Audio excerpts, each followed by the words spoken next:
Give us back the Statue of Liberty. You are no longer the beacon of freedom and do not deserve it." With these words, French politician and member of the European Parliament, Raphaël Glucksmann, called for the return of the iconic statue that France had gifted to the United States. Glucksmann sharply criticized America, claiming it no longer embodies the values of freedom and even disrespects the statue by surrounding it with cars. But what is the full story behind this historic monument? And why is Glucksmann demanding its return in such a provocative manner?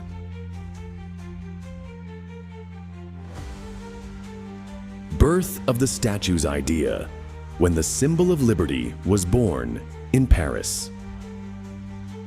On an evening in 1865, the French thinker and politician Édouard Laboulaye was seated with a group of French intellectuals in his Parisian salon, engaging in an animated discussion about the admirable American democratic experience.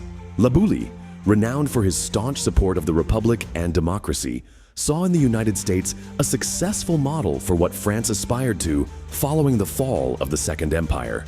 As he spoke passionately about the importance of liberty, he turned to his young sculptor friend, Frédéric Auguste Bartholdi, and proudly said, "Don't you think that France should gift the United States something that immortalizes the idea of liberty we share? A gigantic statue symbolizing the light emanating from democracy." These words served as the spark that ignited one of the greatest artistic ideas in history. Fascinated by monumental architecture and colossal sculptures, Bartholdi immediately began envisioning the form of the statue. He filled his notebooks with sketches of a woman clad in a classical gown, holding a torch in her right hand and a tablet in her left, representing liberty and knowledge.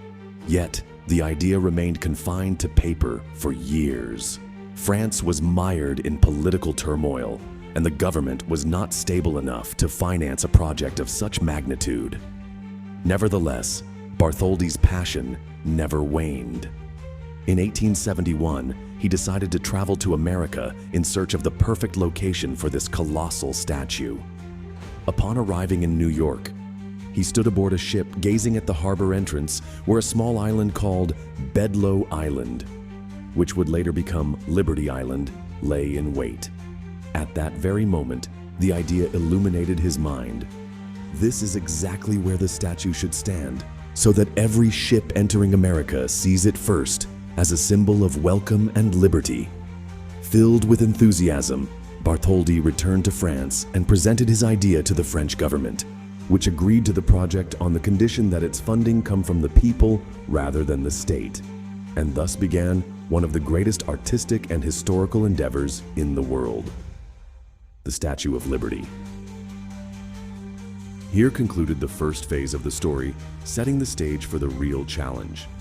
How can one build a statue of such magnitude, and how will the idea transform from a mere sketch in a notebook into a colossal masterpiece that graces the New York skyline?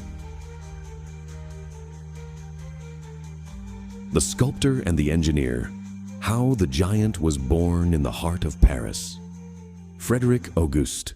Bartholdi returned to France with unwavering determination, fully aware that his ambitious idea would not materialize easily. Constructing a statue of such magnitude was not merely an artistic endeavor, it was an unprecedented engineering challenge. In his Parisian studio, Bartholdi began crafting miniature models of the statue, meticulously refining its features and details.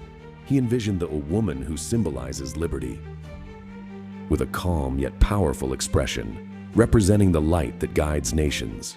He chose for her to wear a flowing Grecian robe, inspired by the ancient symbols of democracy. As for the crown, he decided it should be adorned with 7 rays, representing the 7 continents and 7 oceans, as if the statue proclaimed, "Liberty is the right of all." The grand challenge: how can the statue endure the test of time? Yet, a challenge greater than artistic design loomed.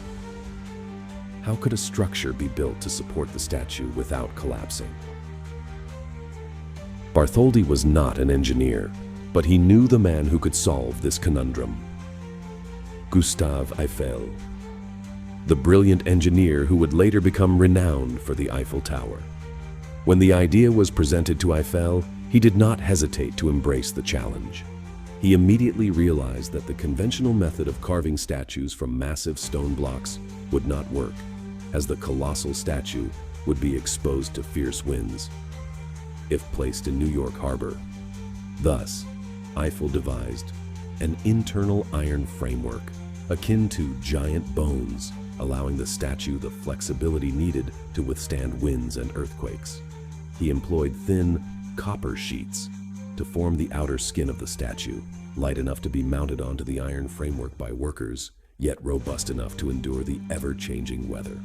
This technique was revolutionary at the time and paved the way for the steel framework engineering later used in skyscrapers. The statue's birth in Paris.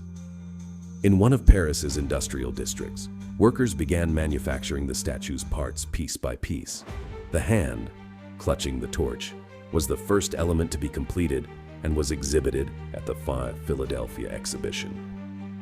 In 1876, where it amazed visitors and stirred enthusiasm among the Americans for the project, gradually the other components emerged: the massive head, the gleaming crown, and the body that seemed to sway as if animated by the wind. After 9 years of grueling work, the statue was finally completed in 1884 and stood proudly in Bartholdi's Square in Paris, where the French celebrated its achievement before it was shipped off to New York. But how could this giant be transported across the Atlantic, and how would the Americans receive it?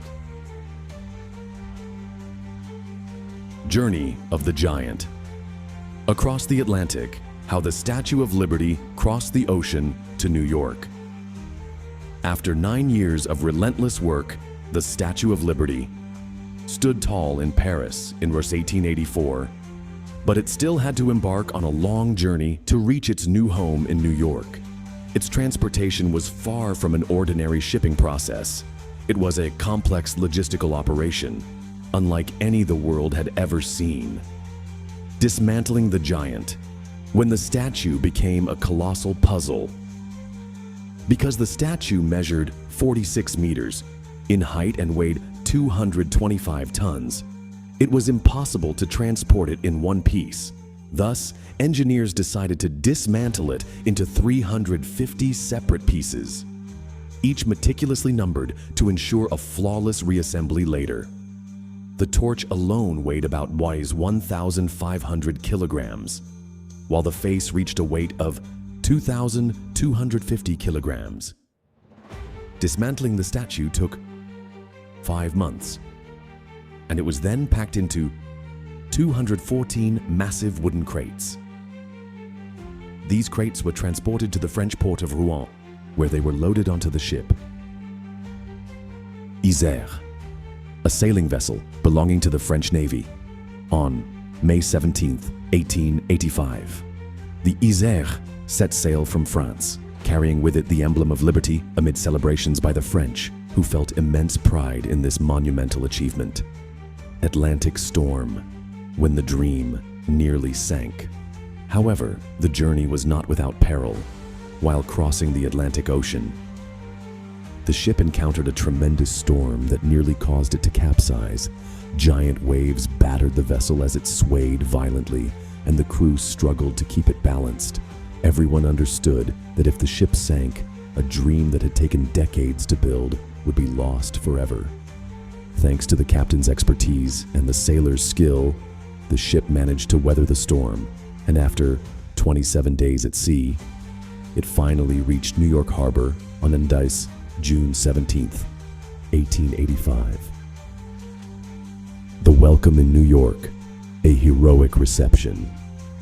As the ship approached the harbor, thousands of Americans waited along the shore, waving flags and cheering with excitement. Artillery fired 21 shots in salute, and newspapers filled their pages with headlines celebrating the statue's arrival. But there was a major problem. The pedestal was not ready. The missing pedestal, when a journalist saved the project.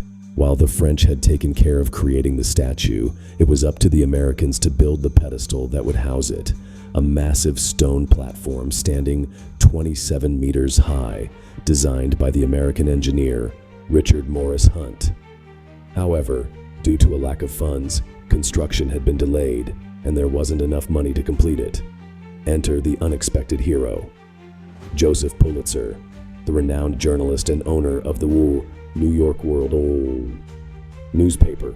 Pulitzer launched a massive media campaign urging the American public to donate to complete the pedestal.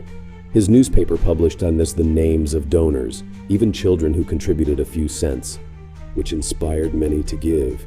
In just 5 months, a staggering $100,000 was raised, an enormous sum at that time. Finally, the pedestal was completed and the workers began reassembling the statue piece by piece, using the same numbered system that the French had employed during the dismantling process.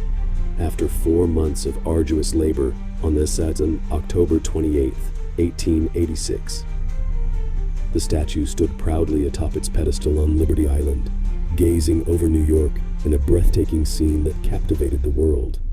But what happened next? And how did the statue become an eternal symbol of liberty and immigration? The Statue of Liberty, how it became an enduring symbol of freedom. On October 28, 1886, over 1 million people gathered in the streets of New York, while thousands more assembled on boats around Liberty Island to witness the historic unveiling of the Statue of Liberty. American President Grover Cleveland stood on the celebration platform as musical bands played and cannons fired 21 shots in salute to the statue. When the curtain was finally dropped, cheers erupted from the crowd, and ships in the harbor sounded their horns in celebration of the arrival of this symbol of liberty. Yet the statue was not merely a gigantic copper structure. It carried within it a message for the mighty millions who would arrive in America in search of a new life. Gateway to the American dream, when the statue became the first site for immigrants. In the ensuing decades, especially from the late 19th century to the early 20th century, New York served as the primary gateway for immigrants arriving in America. Just a few kilometers away, Ellis Island stood as the entry point, where new arrivals underwent medical examinations and official processing before entering the United States. For the millions of immigrants who journeyed across the ocean for weeks, the first sight upon approaching New York was the Statue of Liberty. Some wept with joy, while others knelt in gratitude, for the statue stood as a beacon of hope, proclaiming that they had finally arrived in the land of opportunity. In 1903, a plaque was added to the statue's pedestal bearing the famous poem, The New Colossus, written by American poet Emma Lazarus. Its most renowned lines, "Give me your tired, your poor, your huddled masses yearning to breathe free," transformed the statue into a symbol of immigration and the American dream of freedom. Challenges and changes, how the statue withstood the test of time. Over the following decades, the statue underwent significant changes. During World War I, it suffered damage due to an explosion in a nearby New Jersey harbor, yet it remained steadfast. In World War II, its lights were turned off at night as a security measure, but the statue continued to shine as a symbol of hope during turbulent times. In 1984, on the occasion of the statue's centennial, it underwent a major restoration. The original torch was replaced with a new one plated in gold, and the entire structure was thoroughly cleaned, reviving its majestic appearance for future generations. The statue. Today, more than just a monument. Today, the Statue of Liberty is one of the most famous landmarks in the world, attracting over 4 million visitors annually. It is no longer merely a monument. It has evolved into a global emblem of freedom and democracy, featuring in countless films and stories, and embedding itself in the collective memory of humanity. More than 130 years after its creation, the statue still fulfills its original mission: to serve as a beacon of liberty, welcoming everyone in search of a new life, just as Edouard Laboulaye and Bartholdi envisioned when their idea was first born in Paris. Thus, the Statue of Liberty transformed from a mere idea on paper into an eternal symbol that stands resilient against time, narrating the stories of hope, immigrants, and the enduring American dream.